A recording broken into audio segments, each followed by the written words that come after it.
श्रीराम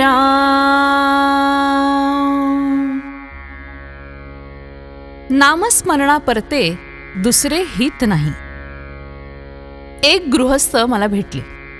ते म्हणाले, मला देव पाहावासा वाटतो. तुम्ही पाहिलाय का? मी म्हटलं, पाहिलाय. त्यांनी विचारलं, तो मला दिसेल का? मी म्हटलं, दिसेल, पण या डोळ्यांनी दिसणार नाही. देवाला पाहण्याची दृष्टी वेगळी आहे. आज आमची विषयाची दृष्टी आहे, ती भगवंताची नाही. आपल्याला भगवंत पाहायचा असेल तर त्याला एकच उपाय, भगवंताच्या नामात राहावं. नामाशिवाय दुसरा मार्ग नाही. सगळ्यांना माझं सांगणं आहे हे ऐकणं अत्यंत जरूर आहे. बरं, ऐकणं कशासाठी? तर मी बरोबर मार्गाने जातो आहे की नाही ते कळण्यासाठी. पण नुसतं ऐकून चालणार नाही. ऐकून कृती केली तरच साधेल. ती तुम्ही करा. आचरणात आणलेलं तेवढंच कामाला येईल. सगळ्यांनी नामस्मरण करा. नामस्मरणासारखा कल्याणाचा दुसरा मार्ग नाही. जे सहज आपल्या जवळ आहे, अत्यंत उपाधिरहित आहे, जे कुणावर अवलंबून नाही, असं जर काही असेल तर ते म्हणजे भगवंताचं नाम. तेव्हा शुद्धतेने, शुद्ध आचरणाने जो ते घेईल त्याचं राम खरंच कल्याण करील.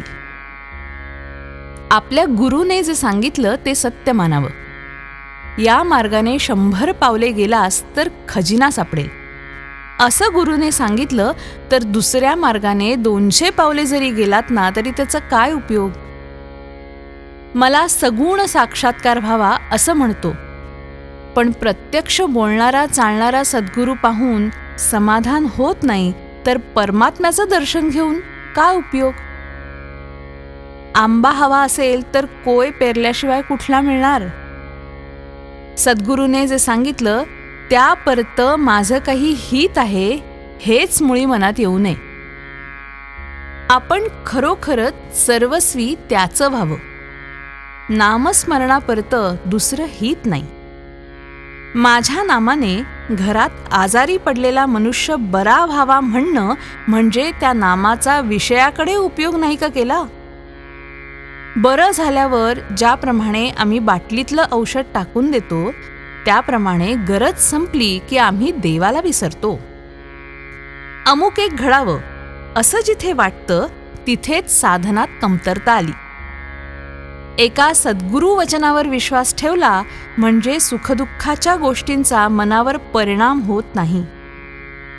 मोठा अधिकारी झाला तरी पोराबाळांबरोबर खेळताना ज्याप्रमाणे तो त्यांच्यासारखा होतो त्याप्रमाणे व्यवहारात वागावं.